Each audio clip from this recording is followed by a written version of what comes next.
नमस्कार विद्यार्थियों, मैं देवेंद्र पारिक स्वागत करता हूं आपका जीके बाय डीके चैनल पर। विद्यार्थियों, आज से अपन जो कल मैंने वीडियो डाला था उसमें मैंने एक तरीका बताया था आपको। जो मैप पढ़ाएंगे ना अपन, जो चीज़ें मैप में बतानी है वो तो मैं पढ़ाऊंगा वैसे आपको जो कल मैंने डाला था, और बाकी जो चैप्टर चलेंगे वो क्वेश्चंस के अकॉर्डिंग चलेंगे।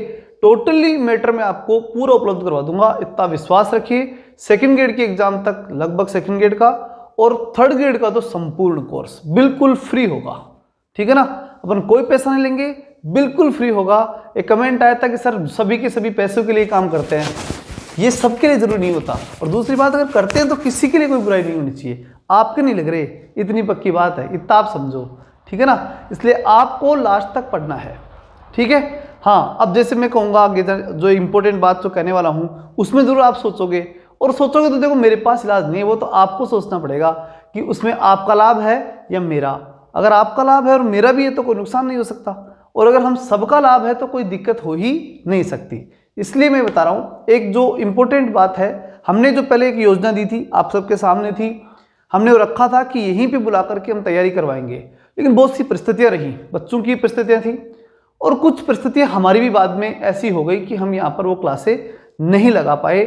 ये परिस्थितियों के ऊपर था खेल, नहीं हुआ कोई दिक्कत नहीं। अब घर पे तो आप हो ही, वहाँ पढ़ोगे ही पढ़ोगे, तो उसको अपन कंटिन्यू कर पाएँ इसके लिए रेगुलर क्लासें हम देंगे।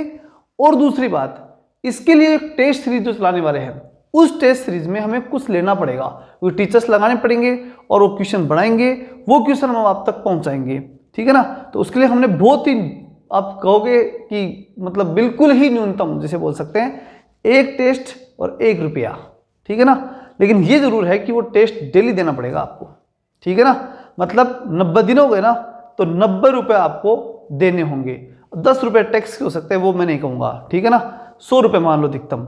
ये इनके अंदर आपको डेली टेस्ट मिलेगा, मतलब एग्जाम तक थर्ड ग्रेड वालों को, ठीक है ना। और सेकंड ग्रेड वालों के लिए भी एक दिन रुकना पड़ेगा आपको, कल बताते हैं क्या होगा। लेकिन अभी थर्ड ग्रेड की योजना कंफर्म हो चुकी है, ठीक है ना। उसके लिए करना ये होगा कि जो मैंने कहा था व्हाट्सअप नंबर जो आपको भी दे रखे हैं, नीचे दे दिए होंगे, इन व्हाट्सअप नंबर के ऊपर हमें जो है वो कनेक्ट करना होगा, जुड़ना होगा आपको, ठीक है ना। वहां से हम आपको फिर एक नए प्लेटफॉर्म पे लेके जाएंगे, और वहां फिर उसके बाद में वहां पे आपको जो है वो ये जो शुल्क मैंने बताया है वो न्यूनतम शुल्क आपको देना होगा, और नियमित रूप से एग्जाम तक जो है वो टेस्ट सीरीज से आप इसमें जुड़ जाएंगे, ठीक है ना। उसमें सारे क्वेश्चन आपको डेली क्वेश्चन होंगे, मतलब ₹1 और एक टेस्ट, ठीक है ना। ये आपका इसमें हो चुका है, मान के चलो आप, ठीक है ना। तो इस प्रकार की व्यवस्था हम करने जा रहे हैं। तो इसके लिए पहले आप हमारा रजिस्ट्रेशन कराएंगे, उसके बाद अगला कार्यक्रम होगा। अब इसमें आप ये मत सोचा करो पैसे, अब इतना पैसा तो तुम खर्च करते ही करते हो, ₹100 तो छोटी सी किताब ले आते हो। लेकिन हमारा जो प्रयास होगा उसके लिए हमें काम करना पड़ता है। आपको दिखता है लेकिन हमारे को काम करना पड़ता है, हमें टीचर्स को देना पड़ता है, व्यवस्था करनी पड़ती है, बहुत सी चीज़ों के ऊपर काम करना पड़ता है। क्वेश्चंस भी क्वालिटेड छांटने पड़ते हैं। ऐसे तो मैं किसी को भी लगा करके बना सकता हूँ, लेकिन टीचर भी क्वालिटेड होना चाहिए ना। आपको दें तो क्वालिटी दें, चाहे हम न दें, ये हमारा सिद्धांत है, ठीक है ना। तो चलिए शुरू करते हैं आज के टॉपिक को। तो आज जो है हम वहां से आगे पढ़ेंगे जो कल पढ़ा था। पहला जो टॉपिक है ना शुरुआती, यानी राजस्थान की स्थिति और विस्तार, वो मैंने कल वाले वीडियो में डाल दिया है, जाकर के आप देख सकते हैं। आज जो सेकंड वीडियो है अपना, इस वीडियो के अंदर हम पढ़ेंगे यहां से आगे, यानी भौतिक विभाग। ये प्रमुख रूप से सेकेंड ग्रेड और थर्ड ग्रेड दोनों में मुख्य रूप से सिलेबस में लिखा हुआ पॉइंट है। वो जो अपन ने कल पढ़ा था वो सामान्य जानकारी थी, सिलेबस में नहीं लिखा हुआ था। लेकिन ये टॉपिक पूर्णतः क्या है, दोनों में ही सिलेबस में लिखा हुआ है, भौतिक विस्तार, ठीक है। उसका पहला प्रश्न आपके सामने है, निम्न में से कौन सा सुमेलित नहीं है। ध्यान से देखना और सही उत्तर देना, बड़ा गौर से आपको उत्तर देना है, ठीक है ना। और कमेंट में उत्तर दे सकते हो, ठीक है ना। अगर आपको प्रैक्टिस के रूप में देना है तो बिल्कुल कमेंट किया करो, कोई दिक्कत नहीं है। हम लाइव तो नहीं पढ़ा पा रहे आपको, लेकिन इतना पक्का है कि हम आपके क्वेश्चंस को देख करके अगर आपको कहीं दिक्कत हो रही होगी तो उसका जो है आपको उत्तर देंगे कि आप कहाँ गलत हैं, और हम आपको सुधारने का प्रयास करेंगे। तो आप अपनी तरफ से देने का प्रयास जरूर किया करो, ठीक है ना। चलिए, तो निम्न में से कौन सा सुमेलित नहीं है, किसके बारे में कह रहा है ये, उत्तर पश्चिमी जलवायु क्षेत्र की बात हो रही है। मतलब उत्तर पश्चिमी जलवायु कौन सी हो गई, जो राजस्थान के जो शुष्क जलवायु क्षेत्र है, ठीक है ना, उस बालुका क्षेत्र की बात इसमें हो रही है। तो इसमें से कौन सा तथ्य जो है वो उससे जुड़ा हुआ नहीं है। तो देखिए, पहला है क्षेत्रफल और जनसंख्या 61 देखिए यहाँ बात हो रही है क्षेत्रफल की, पहले क्षेत्रफल की, तो क्षेत्रफल कितना 61.11%, जनसंख्या 40%। ये आपको ढूंढने हैं कि कहाँ गलती है, ठीक है ना, मैं सबको बोल रहा हूँ एक बार। तो क्षेत्रफल और जनसंख्या की बात करें तो 61.11% क्षेत्रफल, जनसंख्या 40%, उसके बाद में 1,75,000 किलोमीटर का जो है इसका विस्तार, ठीक है ना, ये क्या इसका विस्तार है, ठीक है ना, चारों तरफ जो है ये कह सकते हैं कि पूरा जो रेगिस्तान है उसका क्षेत्रफल। अच्छा, इसमें भी कुछ कंफ्यूजन हो सकते हैं, अलग अलग किताबों में, कई किताबों में 2 लाख से ऊपर भी दे रखा है, लेकिन जो हिंदी ग्रंथ अकादमी की किताब है उस किताब के अकॉर्डिंग मैंने बताया है यहाँ पे 1,75,000 किलोमीटर, ठीक है ना। लंबाई है 640 और चौड़ाई है 300 किलोमीटर। उसके बाद में जिले की बात, हम किसकी बात करें, केवल रेगिस्तानी क्षेत्र की लंबाई चौड़ाई की बात कर रहा हूं मैं। लंबाई कितनी 640 से लेकर 300। अच्छा, इसमें भी एक बात ध्यान रख लेना, देखिए अगर हम इसको राजस्थान मानते ना, ये देखिए राजस्थान है, तो इसमें यहां से लेकर के इस साइड का ये जो क्षेत्र है ना, ये 640, ठीक है ना, ये क्या हुई 640, और उसके बाद में 300 किलोमीटर, 300 किलोमीटर की जो बात हो रही ना वो ऐसे हो रही है, मतलब इस प्रकार से इधर से आएगा ये 300, ठीक है ना।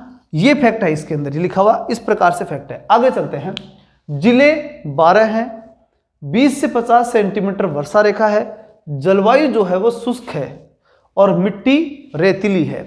इसके बाद विस्तार 23 डिग्री से 23 डिग्री 3 से लेकर के और 30 डिग्री 12 उत्तरी अक्षांश है, और जो पूर्वी देशांतर है वो है 69 डिग्री 30 से लेकर के 75 डिग्री 40। इसमें क्या गलत है, जो गलत है वो देखते हैं फटाफट, ज़्यादा समय आपका खराब नहीं करेंगे। जो चीज़ें आपको आती है वो मैं भी जानता हूँ, ठीक है, आप भी जानते हैं, और आपने ढूंढ भी लिया होगा, संभवतः प्रश्न का उत्तर भी दिया जाएगा, सही दिया होगा। तो 23 डिग्री 3 से 30 डिग्री 12 की हम जब बात करते हैं ना, तो देखिए राजस्थान की ये शुरुआत होती है ना, वो होती है 23 डिग्री 3 से, और चूंकि यहाँ थोड़ी रेगिस्तान है, हम इस बात किसी कर रहे हैं रेगिस्तान की, तो यहाँ आपको ध्यान रखना है 23 डिग्री 3 से ना होकर के 24 डिग्री 30 से ये स्टार्ट, रेगिस्तान कहाँ से शुरू होगा, 24 डिग्री 30 से स्टार्ट होगा, 24 डिग्री 30 से लेकर के, और उसके बाद में ऊपर वाला सही है 30 डिग्री 12 तक, ठीक है ना। तो इस फैक्ट के अंदर गलती थी, बाकी तो याद कर लेना ऐसे कैसे, तो समझाई दी मैंने आपको। 23 डिग्री 3 का ध्यान रखना, ये गलती हो सकती है, और जो गलती होने की संभावना उसी प्रकार के ऑप्शन मेरे अकॉर्डिंग तैयार करने की कोशिश की जाती है। तो यहाँ 23 डिग्री 3 राजस्थान शुरू होता है, न कि रेगिस्तान, ठीक है ना। रेगिस्तान कहाँ से शुरू होगा, 24 डिग्री 30 से राजस्थान के अंदर रेगिस्तान शुरू होता है, ठीक है, और वो ऊपर गंगानगर तक तो है ही है रेगिस्तान।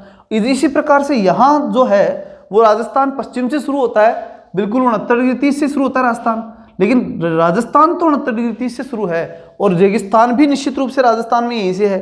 अब बात क्या हो रही है, 75-40 तक है क्या राजस्थान में रेगिस्तान, राजस्थान के अंदर रेगिस्तान कहाँ तक है, 75 डिग्री 40 तक, ठीक है ना। तो इस प्रकार आप इसको देख सकते हैं, इस फैक्ट में सुधार कर लेना, बाकी एक्यूरेट सही है। 12 जिले हैं इसमें, 20 से 50 सेंटीमीटर वर्षा है, जलवायु शुष्क है, मिट्टी रेतीली है, ये लंबाई चौड़ाई विस्तार मैंने आपको समझाई दिया, और इसका टोटल जो क्षेत्रफल है वो मैंने बता दिया। तो कुल मिलाकर के, अच्छा ये बहुत इंपॉर्टेंट फैक्ट है, कौन सा, क्षेत्रफल और जनसंख्या। हम क्या करते हैं, थोड़ा सा इनको बर्फली दे लेते हैं कि हाँ ठीक है आता है, समझ में आता है, लेकिन नहीं, यहाँ थोड़ा ध्यान देना, 61.11 और 40 वाला जो मामला है ना, इसमें हम 61 बोल करके रह जाते हैं, 61.11 जरूर ध्यान रखना। आजकल एग्जाम में बिल्कुल एक्यूरेट आंकड़े पूछ लेते हैं, और वो बिल्कुल जरूरी इसलिए हो जाते हैं, देखो क्योंकि क्षेत्रफल है फिक्स ही तो है, उसमें से फिक्स क्षेत्रफल का 1-1 किलोमीटर का फर्क होता है, तो वहां पॉइंट का ध्यान रखना ही पड़ेगा। तो 61.11% और 40% क्या है, जनसंख्या, ठीक है। इस प्रकार से हम कह सकते हैं कि ये जो क्षेत्र था, ये जो अपन ने पढ़ा वो किसके बारे में पढ़ा, उत्तरी पश्चिमी जलवायु क्षेत्र के बारे में पढ़ लिया। अगला क्वेश्चन आपके लिए है, निम्नलिखित में से कौन सा तथ्य गलत है, वही उत्तर पश्चिम मरुस्थल के बारे में है, ठीक है। तो इसमें क्या आएगा, जो फैक्ट दे रखे हैं 4, उनमें से फिर वही एक गलत ढूंढना पड़ेगा। ग्रेट पैलियो आर्कटिक अफ्रीकी मरुस्थल का भाग, यानी अफ्रीका का जो ग्रेट पैलियो आर्कटिक मरुस्थल है, क्या राजस्थान का मरुस्थल उसका भाग है क्या। दूसरी बात, इयोसीन और प्लेस्टोसीन काल के टेथिस सागर के अवशेष, ध्यान रखना टेथिस सागर की बात तो आपको ध्यान है, सबको मुझे मालूम है, लेकिन ये आपको ध्यान रखना है विशेष रूप से कि टेथिस सागर जो है ना वो किस समय का था, इयोसीन काल और प्लेस्टोसीन काल, ये एक युग था, ज्योग्राफिकल एज है एक, ठीक है ना। उस समय का है ये टेथिस सागर। तो इसको भी आपको थोड़ा ध्यान रखना, कई बार पूछ लेता है। इयोसीन काल या फिर प्लीस्टोसीन, ठीक है ना। इयोसीन और प्लीस्टोसीन काल का था क्या, टेथिस सागर, और उसका ये अवशेष है कौन, उत्तर पश्चिमी मरुस्थल। अगली चीज है शुष्क और अर्ध शुष्क का विभाजन 25 सेंटीमीटर वर्षा रेखा से है। और लास्ट है सामान्य ढाल उत्तर पश्चिम से दक्षिण पूर्व की ओर है, ठीक है। अब इनमें से कौन सा तथ्य आपके सामने जो दे रखा है उनमें से कौन सा गलत है, कमेंट कर लो, उसके बाद मैं चलता हूं। चलिए देखो अब क्या है ये, इसको समझना अच्छी तरह से। तो पहला फैक्ट बिल्कुल सही है, ग्रेट पैलियोआर्कटिक अफ्रीकी मरुस्थल का भाग है। अफ्रीका का जो मरुस्थल है ना, वो पूरा ईरान इराक से इधर से होते हुए और पूरा कहाँ तक टच हो रखा है, पाकिस्तान होते हुए भारत तक, और उसी का हिस्सा है राजस्थान का ये मरुस्थल। तो ये बिल्कुल सही है। दूसरी बात, इयोसीन और प्लीस्टोसीन काल का टेथिस सागर मैंने बता ही दिया आपको, ये फैक्ट बिल्कुल सही है, ये भी बिल्कुल क्या हो गया अपना, सही हो गया। अगला आता है शुष्क और अर्ध शुष्क विभाजन 25 सेंटीमीटर, ये भी बिल्कुल सही है। लास्ट अपना ऑप्शन रह गया सामान्य ढाल उत्तर पश्चिम से दक्षिण पूर्व। यहां ध्यान देना, देखो ये है राजस्थान, और इस राजस्थान की अगर हम बात करें तो यहां पर हम देखेंगे उत्तर और ये है पश्चिम। उत्तर पश्चिम से अगर ढाल होता ना, तो लूणी नदी है ना, वो अरावली से जब निकलती है तो वो निकलने के बाद किधर जाती है, ऐसे। इसका मतलब ये हुआ कि इस क्षेत्र का यानी इस रेगिस्तान का जो ढाल है ना, वो किधर है, देखो इधर से पहले इधर और फिर यहां से नीचे, यही है। तो यहां जो सिस्टम है ना, इसको देखो, इसको सुधारो।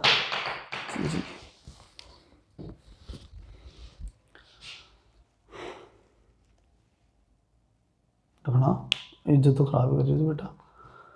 तो यहां देखिए ये क्या कर रहा है कि ये अरावली पर्वतमाला है, और इसके ऊपर से इधर से चलेंगे अपन, कहां से चल रहे हैं, ये है क्या, पूर्व हिस्सा। तो पूर्व से अपन कहां जा रहे हैं, पहले पश्चिम में, पूर्व से पश्चिम और फिर ऊपर से नीचे, उत्तर से दक्षिण, ये होना चाहिए। तो यहां जो हुआ ना, इसमें थोड़ा चेंज करना अपने को कि भाई ढाल ऐसे आना है, ये पक्की बात है। तो यहां उत्तर से पश्चिम की बजाय आपको ध्यान क्या रखना है, उत्तर से पूर्व, उत्तर पूर्व से शुरू हो रहा है ये तो उत्तर है और ये पूर्व है, तो इधर से शुरू हो रहा ना, ये उत्तर पूर्व से स्टार्ट होगा, न कि उत्तर पश्चिम से। ढाल किधर से आ रहा है, इधर से आ रहा है, तो उत्तर पूर्व से ढाल स्टार्ट होगा और दक्षिण पूर्व की तरफ, ये दक्षिण है, ठीक है, और दक्षिण पूर्व तो हो ही नहीं सकता, पश्चिम है, इसलिए यहां भी सुधार करना पड़ेगा फिर अपने को। तो क्या हो गया, दक्षिण और पश्चिम। मतलब ये है कि उत्तर पूर्व से ढाल शुरू होता है और दक्षिण पश्चिम की तरफ ये ढाल आता है। ये बात हम साबित किससे कर सकते हैं, लूणी नदी से बात साबित कर सकते हैं। इसलिए इस ढाल का अच्छे से ध्यान रखना है, उत्तर पूर्व से शुरू होकर के और किधर आता है, दक्षिण और पश्चिम की तरफ ये ढाल चलता है, ठीक है। तो ये फैक्ट क्या रहा अपना, गलत रहा, और जब फैक्ट गलत था तो उत्तर निश्चित रूप से यही हो गया, ठीक है। चलिए चलते हैं नेक्स्ट क्वेश्चन की तरफ। तीसरा जो क्वेश्चन है अपना, ये क्वेश्चन क्या करा है, इसके बारे में ध्यान समझना, प्रश्न को अच्छे से पढ़ लेना। अभी 2 प्रश्न कराए थे ना अपन ने, वो मरुस्थल के संबंध में थे। अब मरुस्थल के अंदर जो बालू स्तूप है उसके संबंध में है। बालू स्तूप के संबंध में कौन सा तथ्य गलत है, फलोदी और पोखरण बालू स्तूप मुक्त क्षेत्र है। कारण क्यों है ये, या ये कह सकते हैं कि यहां पर जो बालू स्तूप बने हुए हैं उनका कारण क्या है। तो कारण है वायु अपर्दन और निक्षेपण, फिर स्थानांतरण कब होते हैं, ये बालू स्तूप स्थानांतरित कब होते हैं, जुलाई से सितंबर के मध्य, और लास्ट है बालू स्तूप युक्त क्षेत्र कितना है, 58.5 या ये कहें कि लगभग 60%। इनमें से कौन सा फैक्ट गलत है। तो देखिए यहां बालू स्तूप का जो क्षेत्र है ना, युक्त क्षेत्र, वो कितना है, 58.5 या लगभग 60% है, बिल्कुल सही है। कारण अगर हम देखें तो भी बिल्कुल सही है, वायु अपर्दन ही है और वायु का निक्षेपण है, इसके कारण से क्या होता है, यहाँ पे अपर्दन होता है। फिर हम अगर देखें कि कौन सा क्षेत्र ऐसा है राजस्थान के अंदर जो प्रमुख रूप से जो बालू स्तूप से मुक्त है, यानी वहां पे बालू स्तूप है ही नहीं, मुक्त क्षेत्र है, बालू स्तूप मुक्त क्षेत्र, ये कौन सा है। तो ध्यान रखना ये पीपी है, फलोदी और पोखरण, ठीक है ना। ये पीपी को अच्छे से रखना, पानी की पीपी होती है ना, वो पीपी है, यहाँ पे बालू स्तूप नहीं है, ठीक है ना। तो फलोदी और पोखरण इन 2 के अंदर बालू स्तूप नहीं है, तो ये भी बिल्कुल क्या है, सही है। अब यहां गलती ये हो गई स्थानांतरण की। क्या गलत हुआ, जुलाई से सितंबर के मध्य, जुलाई में तो बरसात हो गई, अब बरसात होने के बाद में ये स्थानांतरित कहाँ होंगे, नहीं होंगे ना, तो इसलिए ये बिल्कुल फैक्ट गलत है। फिर कब हो सकते हैं, जब गर्मी पड़े, और गर्मी पड़ के हवा हल्की होकर के उठेगी तो उसके साथ ही जा सकती है कौन, मिट्टी, और इसलिए स्थानांतरित भी हो सकते हैं। तो ये होगा मार्च से लेकर के, कब से, मार्च से लेकर के, और जुलाई में जब बरसात हो उससे पहले पहले क्या हो सकता है, स्थानांतरित हो सकते हैं, उसके बाद इनका स्थानांतरण की कोई संभावना नहीं है। ठीक है ना, तो ये फैक्ट क्या हो गया, गलत, और उत्तर के रूप में ये क्या हो गया अपना सही। ठीक है, चलिए अगले क्वेश्चन की तरफ चलते हैं। चौथा क्वेश्चन जो अपना है, चौथा क्वेश्चन देखिए, निम्न में से कौन सा तथ्य गलत है। बालूका स्तूप के संबंध में वही बात है, पिछले क्वेश्चन अपना बालूका स्तूप का था, ये क्वेश्चन भी किसका संबंधित है, बालूका स्तूप के संबंध में। अनुधेरी या पवनानुवर्ती बालूका स्तूप, जैसलमेर, जोधपुर और बाड़मेर। देखिए अनुधेरी जो है, अनुधेरी पवनानुवर्ती का मतलब पवन के समानांतर, पवन अनुवर्ती यानी पवन के समानांतर, इन पवन उसको लेकर ले जा सके आगे, पवन के समानांतर को पवनानुवर्ती बोलेंगे, पवन के अनुवर्ती शब्द को अकॉर्डिंग समझने की कोशिश करिए, रटोगे गड़बड़ हो जाएगी। ठीक है ना, तो पवन के अनुवर्ती जैसलमेर, जोधपुर और बाड़मेर, जहां ज्यादा रेगिस्तान है ना वहां पवन के अनुवर्ती चलेंगे ज्यादातर। ठीक है ना, तो ये बिल्कुल सही है, लेकिन अब इसको आप ये जो तरीका मैंने बताया ना उसके अकॉर्डिंग देख लेना, अब इसको आगे के क्वेश्चन में से तय करना है, तो मैंने बता दिया सही है। ठीक है ना, अब देखिए बरखान या अर्धचंद्राकार बालूका स्तूप, भालेरी चूरू, सूरतगढ़ गंगानगर, ओशिया, जोधपुर। उसके बाद बरखान या अर्धचंद्राकार बालूका स्तूप की बात करें तो मेंथा नदी सीकर, लूणकरणसर बीकानेर और बाड़मेर जैसलमेर। और लास्ट है अनुप्रस्थ बालूका स्तूप, ये सभी मरुस्थलीय क्षेत्रों में पाए जाते हैं। तो हमें बताना है इसके अंदर कि कौन सा गलत है। तो देखिए बरखान या अर्धचंद्राकार जो बालूका स्तूप है ना, उनके बारे में हमारे पास दो फैक्ट दे रखे हैं, तो इनको ध्यान से समझने की कोशिश करेंगे, क्या मालूम यही गलती निकल जाए। भालेर चूरू, सूरतगढ़ गंगानगर, ओशिया, जोधपुर। देखिए चूरू ऊपर ही ऊपर पड़ता है, फिर गंगानगर पड़ गया, नीचे जोधपुर आ गया, उधर ऊपर सीकर भी रह गया। ठीक है ना, बीकानेर, जैसलमेर, यानी ऊपर से लेकर के जैसलमेर तक लगातार ऐसा कोई क्षेत्र दिख रहा है कि इसमें जो बच गया हो, कोई नहीं दिख रहा। तो यहाँ ये बात समझने की है कि राजस्थान के अंदर बरखान या अर्धचंद्राकार जो बालूका स्तूप है ना, वो लगभग क्षेत्रों के अंदर फैले हुए हैं। अब इन क्षेत्रों के नाम आपको थोड़े ध्यान रख लेने हैं। बाड़मेर तक है, देख लो, है ना, सारे राजस्थान लगभग कवर कर रहे हैं। कौन से, अर्धचंद्राकार या बरखान बालूका स्तूप, इनको ध्यान से देखना। इनमें कुछ शब्द पूछ सकता है आपको, भालेरी चूरू, सूरतगढ़ गंगानगर, ओशिया, जोधपुर। याद कैसे रखोगे, देखिए सूरत जो है, सूरतगढ़ और ओशिया, सूरत यानी सूर्य जब उगता है, सूरत को सूर्य से याद रखना, सूर्य जब उगता है ना, ओशिया तो सूर्य के उगते ही ओस की बूंदें गिरना शुरू होती हैं, कह सकते हैं ये ओस की बूंदें गिरी हुई होती है, वो उड़ना शुरू हो जाती है, भालेरी, और सारी प्रकृति का भला हो जाता है। तो एक तो ये बरखान से ये हुआ, अर्धचंद्राकार बोल सकते हैं। देखिए इससे कैसे भी जोड़ सकते हैं कि अर्धचंद्राकार यानी आधा चंद्रमा उगा हुआ था, तब तो ओस गिरी थी, और सूरत आते ही सबका क्या हो गया, भला हो गया। ठीक है, तो ओशिया, सूरतगढ़, भालेरी, ये तीनों क्षेत्र किसके संबंध में है, अर्धचंद्राकार या बोल सकते हैं बरखान के संबंध में है। बहुत ही महत्वपूर्ण है, ये ध्यान रखना। तो भालेरी चूरू, सूरतगढ़ गंगानगर और ओशिया, जोधपुर, ये आपको आते हैं। ओशिया जोधपुर में है मालूम है, सूरतगढ़ गंगानगर में है, ये आपको मालूम है। भालेरी चूरू आपको ध्यान रखना, अगर कभी नहीं सुना हो तो ये देख लेना। बरखान या अर्धचंद्राकार की बात करें अगला, तो मेंथा नदी सीकर, तो निश्चित रूप से यहाँ पर भी क्या है, यही अर्धचंद्राकार बालूका स्तूप पाए जाते हैं। मेंथा, लूणकरणसर, बाड़मेर, जैसलमेर। तो बाड़मेर जैसलमेर को सीधा ही ध्यान रख लेना, रख लोगे कोई दिक्कत नहीं आएगी, क्योंकि वहां पर तो है। फिर मेंथा नदी और लूणकरणसर, जो स्थान प्रमुख जिनकी बात हम कर रहे हैं, तो मेंथा नदी के पास भी ये अर्धचंद्राकार बालूका स्तूप देखने को मिलते हैं, और लूणकरणसर तो नदी में से लूण निकलता है। ठीक है, तो मेंथा नदी मेथी वाली नदी में से निकलेगा, तो मेथी तो वैसे खारी होती है और लूण खारा होता ही है। तो ये दोनों का भी आप इससे जोड़ करके ध्यान रख सकते हैं, किससे, अर्धचंद्राकार बालूका स्तूपों से। तो मेंथा नदी, लूणकरणसर, मेंथा नदी सीकर में, लूणकरणसर बीकानेर में, बाड़मेर और जैसलमेर में, इन सब क्षेत्रों में अर्धचंद्राकार बालूका स्तूप पाए जाते हैं। अब आखिरी रह गया अनुप्रस्थ बालूका स्तूप। ये तो पक्का है, क्योंकि जब ये सारे सही हैं तो ये तो गलत होना ही है। लेकिन अब प्रश्न यहाँ ये है, हमें जो ध्यान रखने वाली बात है ना वो ये है कि अनुप्रस्थ वालों का स्तूप जो है वो सभी मरुस्थलीय क्षेत्र में नहीं है तो है कहाँ, ठीक है ना, ये समझना है। तो देखिए जो अपना थली क्षेत्र है ना, राजस्थान का थली क्षेत्र यानी ऊपर वाला जो क्षेत्र है उस क्षेत्र में प्रमुख रूप से क्या पाए जाते हैं, अनुप्रस्थ वालों का स्तूप, जिसमें मैं बताता हूँ। देखो आपको ऊपर वाले क्षेत्र की हम जब बात करते हैं तो ये ऊपर वाला क्षेत्र हुआ कौन सा, चूरू से स्टार्ट कर देना, झुंझुनू से देख लो, झुंझुनू, चूरू, हनुमानगढ़, गंगानगर, बीकानेर, ये ऊपर वाला जो क्षेत्र है ना, ये इस क्षेत्र के अंदर क्या पाए जाते हैं, अनुप्रस्थ बालू का स्तूप पाए जाते हैं। ध्यान रखना बॉर्डर पे, ठीक है ना, बीकानेर जैसलमेर, बीकानेर से ऊपर तो बीकानेर गंगानगर, उसके बाद हनुमानगढ़, उसके बाद चूरू, झुंझुनू का भी बहुत कम हिस्सा है, चूरू का ज़्यादा प्रमुख रूप से पाया जाता है। चूरू, हनुमानगढ़, गंगानगर, बीकानेर, ये क्षेत्र ना सिर्फ ऊपर वाला क्षेत्र है, वहीं पर ही अनुप्रस्थ बालू का स्तूप ज़्यादा देखने को मिलते हैं। पूरे रेगिस्तान में अनुप्रस्थ बालू का स्तूप देखने को नहीं मिलते। आपके माइंड में ये चीज़ आ रही होगी कि सर ये है क्या, ये बरखान वाला क्या है, अनुधेरे किस प्रकार के होते हैं और अनुप्रस्थ क्या है, तो ये अगले प्रश्न में ये चीज़ क्लियर हो जाएगी, ठीक है ना। चलिए नेक्स्ट क्वेश्चन की तरफ चलते हैं अपन।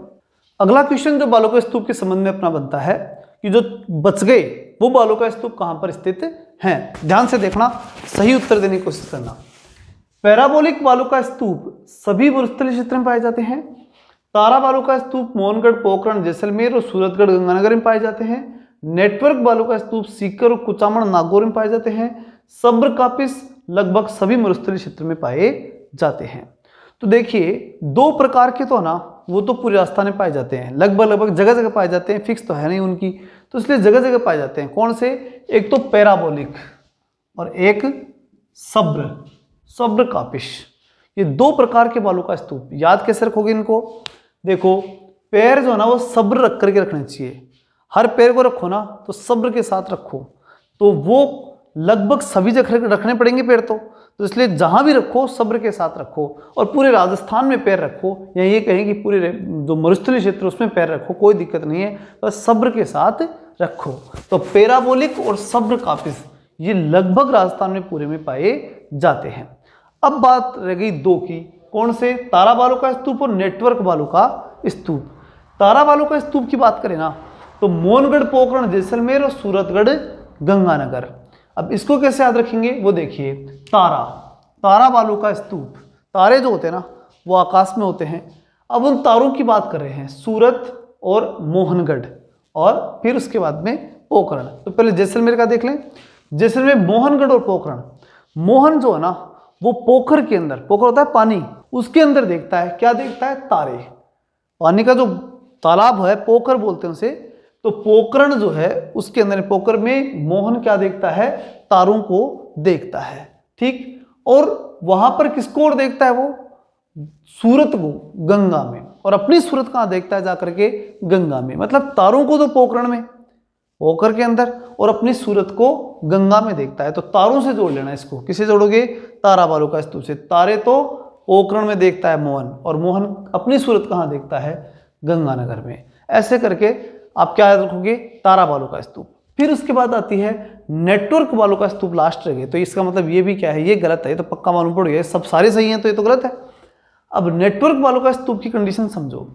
नेटवर्क जो बालू का स्तूप है ना वो सीकर, कुचामण, नागौर का जो क्षेत्र है ना वहां नहीं पाए जाते। ये पाए जाते हैं हनुमानगढ़ से लेकर के, कहां से, हनुमानगढ़ से शुरू होते हैं। मतलब राजस्थान की अगर हम बात करें, मैप में देख लेते हैं एक बार, राजस्थान की अगर हम बात करें तो हनुमानगढ़ यहाँ से लेकर के और भिवानी, हरियाणा, मतलब ऊपर वाला जो क्षेत्र है जहाँ हनुमानगढ़ है वहाँ से लेकर के और हरियाणा तक जाता है, ठीक है ना। इस क्षेत्र में भिवानी तक का जो क्षेत्र है वहाँ, उस क्षेत्र में इस प्रकार के बालू का स्तूप देखने को मिलते हैं। कौन से, नेटवर्क। तो याद कैसे रखोगे कि राजस्थान का हरियाणा से क्या जुड़ गया, नेटवर्क जुड़ गया, तो वो क्या कहलाए, नेटवर्क बालू का स्तूप कहलाए। तो कहाँ पड़ते हैं ये, सीकर और कुचामण में। अच्छा, फिर प्रश्न ये उठता है सीकर कुचामण में तो नहीं है इसका मतलब, तो फिर सीकर कुचामण में कौन से हैं। तो इनको देखने के लिए हम सीधा समझ जाएंगे कि ये है अवरोध बालू का स्तूप। कौन से हैं, अवरोध, क्या है ये, अवरोध बालू का स्तूप है, ठीक है ना। तो यहाँ के जो विद्यार्थी है ना, चूंकि सीकर कुचामण के विद्यार्थी पढ़ने के लिए बहुत इंटरेस्टेड रहते हैं, ठीक है, उनके सामने अगर कोई भी अवरोध आता ना तो उस अवरोध को क्या कर देते हैं, ये समाप्त कर देते हैं। तो सीकर कुचामण, ठीक है, यहाँ पर कौन सा आएगा, अवरोध बालू का स्तूप आएगा। तो क्लियर हो गए होंगे सारे। क्या बताना आपको, सब्र कापिस और पैराबोलिक पूरे राजस्थान में पाए जाते हैं। तारा बालू का स्तूप मोहनगढ़ पोकरण मोहन पोकर में देखता है, ठीक है ना, किसको, तारों को। और सूरत को कहाँ देखता है, गंगा के अंदर देखता है, ठीक है। यह सूरज से याद रखना कि सूरज को किसमें देखता है, गंगा में देखता है। उसके बाद नेटवर्क बालू का स्तूप की हम बात करें तो नेटवर्क कहाँ से, हरियाणा से जो है हनुमानगढ़ तक का नेटवर्क हो गया। सीकर कुचामण में कौन सा हो गया, अवरोध हो गया। और उसके बाद में सब्र कापिस लगभग पूरे राजस्थान में पाया जाता है। तो ये हो गए आपके क्या, बालू का स्तूप। अब प्रश्न उठता है कि बालू का स्तूपों के जो प्रकार जो आपने बताए वो जो है इनकी विशेषता क्या है। छठवां क्वेश्चन जो है ना, उसका टारगेट मेरा थोड़ा ये रहा है कि इस क्वेश्चन के अंदर मैं आपको केवल एक आपका टेस्ट नहीं बल्कि आपको इसमें किसके द्वारा पूरा नॉलेज देना चाहता हूँ। मकसद ये है कि प्रश्न अब की बार फर्स्ट ग्रेड पूछा गया था और मेरे को ऐसा लग रहा है कि अब की बार तो क्षेत्र पूछे थे, अब की बार विशेषता पूछी जाएगी। सेकंड ग्रेड या थर्ड ग्रेड पक्का विशेषता पूछेगा कि इस बालू का स्तूप की विशेषता क्या है। तो जो प्रमुख विशेषता मैंने छांटी है, मैंने ढूंढी है किताबों में से, वो लेकर के मैं आपके सामने आया हूँ। इनको अच्छे से आपको समझना है और कोशिश करनी है कि एकदम माइंड में सेट हो जाए, क्योंकि मेरे अकॉर्डिंग पूरा इसमें से क्या होने वाला है, प्रश्न आने वाला है। देखिए, पैराबोलिक बालू का स्तूप, ये सवर्ण प्रारूप या हेयर पिन महिलाओं की जो हेयर पिन होती है ना, उसके समान ध्यान रखना बस। वैसे आकृति कौन से होते हैं, पैराबोलिक बालू का स्तूप। पैराबोलिक के बारे में मैंने बताया था आपको कि पूरे राजस्थान में पाए जाते हैं, ठीक है ना। और पूरे राजस्थान में क्या हो गई, फिर हेयर पिन है, ऐसे आप जानना, हेयर पिन की आकृति इसकी होती है। फिर आता है तारा बालू का स्तूप। तारा बालू का स्तूप जो है, ये मैंने भी थोड़ी देर पहले बताया था, अगर आप ध्यान हो तो, कि मोहन जो है वो पोखर के अंदर क्या देखता है, तारों को देखता है। मतलब मोहनगढ़ और पोखरण जैसलमेर में पाए जाते हैं। और साथ ही एक क्षेत्र और बताया था मैंने, और वो क्या था, सूरतगढ़ गंगानगर, वहां पर क्या पाए जाते हैं, तारा बालू का स्तूप पाए जाते हैं। अब बात आती है कि उनकी विशेषता, तो क्या विशेषता होगी, अनियतिवादी, संश्लिष्ट पवन और बाढ़ क्षेत्र, इनकी प्रमुख विशेषताएं ध्यान रखना। अनियतिवादी है मतलब रेगुलर नहीं होते, ठीक है ना, अलग अलग प्रकार की आकृति के बनते हैं। संश्लिष्ट पवन होती है, मतलब जगह जगह अलग अलग प्रकार की आकृति मिलेगी इनकी, फिक्स कोई आकृति, तारे तो फिक्स नहीं होते ना, कोई छोटा कोई बड़ा, तो वही प्रकृति इसमें पाई जाती है। फिर संश्लिष्ट पवन, और अच्छा दो बातें ध्यान रखना इसके अंदर, अनियतिवादी तो होते हैं, साथ ही इनकी जो पवनें भी जो हैं वो भी निश्चित नहीं चलती। अनियति मतलब इरेगुलर क्या चलती है इनकी पवनें, और संश्लिष्ट रूप में चलती है पवनें, कभी तेज कभी धीरे मिक्स होकर के चलती हैं। फिर बाढ़ क्षेत्र पाया जाता है, बाढ़ क्षेत्र में पाए जाते हैं क्या, तारा बालू का स्तूप। मैंने कहा ना अलग अलग आकृति के हैं, तो बाढ़ में तो क्या है कि सेम आकृति रह नहीं सकती, अलग अलग प्रकार की रहेगी। फिर उसके बाद में श्रृंखलाबद्ध रूप पाया जाता है। श्रृंखलाबद्ध मतलब एक यहाँ हो गया, थोड़ी जगह देकर फिर दूसरा हो गया, थोड़ी जगह देकर तीसरा हो गया। रेगुलर रेखीय आकार में नहीं पाए जाते, ये जगह जगह पॉइंट तारों के अकॉर्डिंग ऐसे समझ लो। फिक्स तारा मतलब क्यों कहते हैं इनको तारा, तो वो जो विशेषताएं तारे की है ना वो सारी इसमें पाई जाती हैं। तो श्रृंखलाबद्ध होता है, बाढ़ क्षेत्र में पाया जाता है, संश्लिष्ट पवनों की जगह मतलब मिक्स पवने होते हैं यहाँ पर, कभी तेज कभी धीरे, और अनियमित अनियतिवादी ये पाए जाते हैं। फिर बात आती है नेटवर्क बालू का स्तूप। नेटवर्क बालू का स्तूप की बात करें ना अपन, तो बालू के स्तूपों के पार्श्वों के बीच में, नेटवर्क का मतलब क्या हुआ, दो को जोड़ने वाला। मैंने बताया था हरियाणा से लेकर के और किसको जोड़ता है, जो भिवानी तक का जो क्षेत्र है, सॉरी हनुमानगढ़ से भिवानी तक का जो क्षेत्र है, वो क्षेत्र किससे जुड़ा हुआ है, नेटवर्क बालू का स्तूप से जुड़ा हुआ है। तो इसमें बालू का स्तूप पार्श्वों के बीच में, मतलब ये क्या होता है कि दो बालू का स्तूप है, उनके दो हिस्से हो गए, बालू का स्तूप है, ये बालू का स्तूप है, इन दोनों को जोड़ने वाला ये बालू का स्तूप हो गया। तो नेटवर्क को आग नहीं हुआ, हो गया ना, दोनों बालू का स्तूप के बीच में नेटवर्क का काम कर गया, तो इसलिए नेटवर्क के रूप में माना जाता है। और ये पार्श्वों के बीच में, दोनों ये पार्श्व इसका और इसका ये पार्श्व, इन दोनों के बीच में ये बना हुआ है, इसलिए से क्या बोलेंगे अपन, नेटवर्क बालू का स्तूप। फिर आता है सब्र कापिस। सब्र कापिस वैसे कोई विशेष आकृति नहीं होती, इतना ध्यान रखना कि जैसे छोटी छोटी झाड़ियाँ होती हैं, छोटी घासें होती हैं, उन घासों के बीच में क्या है कि जब मिट्टी आकर के इकट्ठी हो जाए और फिर छोटे होते हैं, कुल मिलाकर के बोल सकते हैं, ये इस प्रकार के जो बालू का स्तूप होते हैं वो किस में होते हैं, छोटी झाड़ियों के आसपास के जमाव क्षेत्र में पाए जाते हैं, इन्हें सब्र कापिस कहते हैं। फिर बात आती है अनुधेर्य या पवनानुवर्ती बालू का स्तूप। इनमें पवनों की दिशा के, देखिए पवनानुवर्ती, अनुवर्ती मतलब पवन की दिशा के अनुरूप, ठीक है। तो पवनानुवर्ती वालों का स्तूप। अच्छा, इसमें ये बात अभी एक बार रिकॉल कर लेते हैं। सब्रकापिस कहाँ है? पूरे राजस्थान में, पूरे पश्चिमी राजस्थान में जगह जगह पाए जाते हैं।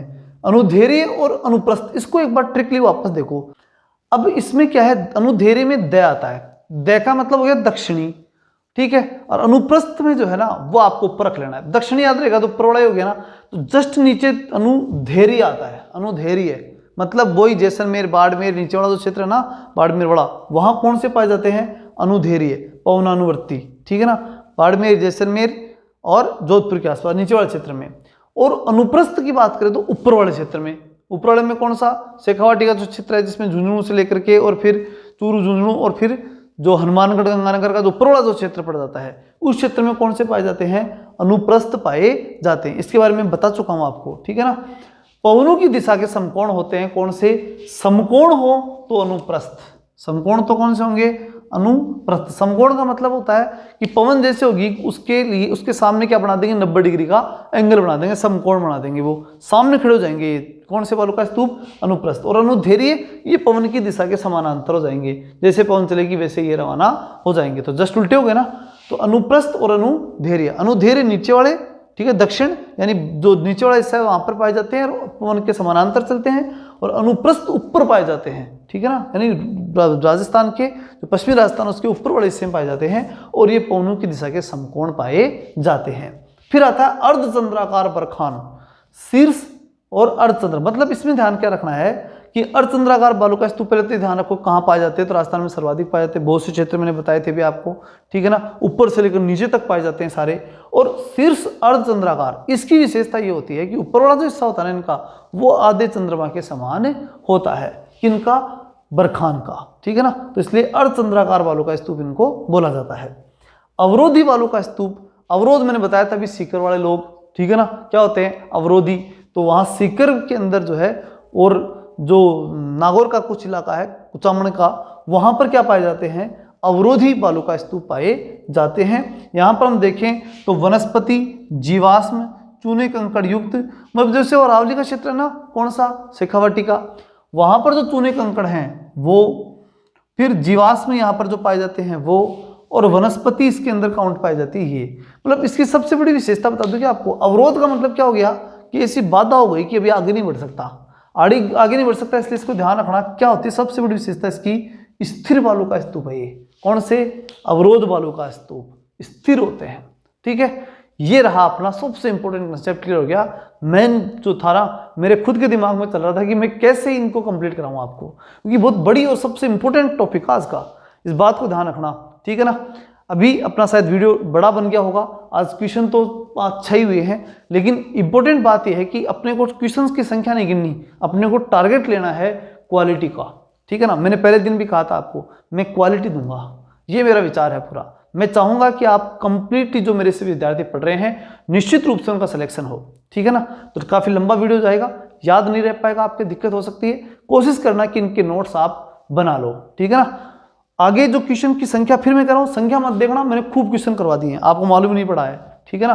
अब आप बस आपको करना ही है कि अपने नोट्स के अंदर इनको सही सिस्टमेटिक लिख लेना और रेगुलरली जो है वो वीडियो देखते हुए, अब कंप्लीट शुरू से चल रहे हैं अपन और एंड तक जाएंगे और डेली आपको वीडियो मिलेगा, ये मैं विश्वास आपको दिला सकता हूँ। विश्वास है ना, गारंटी तो कोई नहीं दे सकता इस दुनिया में, देखो मेरी गारंटी नहीं हो सकती तो कहाँ से गारंटी देते हैं आज के युग में, लेकिन इतना पक्का है कि विश्वास रखिए, आपके एग्जाम तक मैं लगातार आपके साथ हूँ, ठीक है। मिलते हैं नेक्स्ट वीडियो में, तब तक के लिए जय हिंद, जय भारत।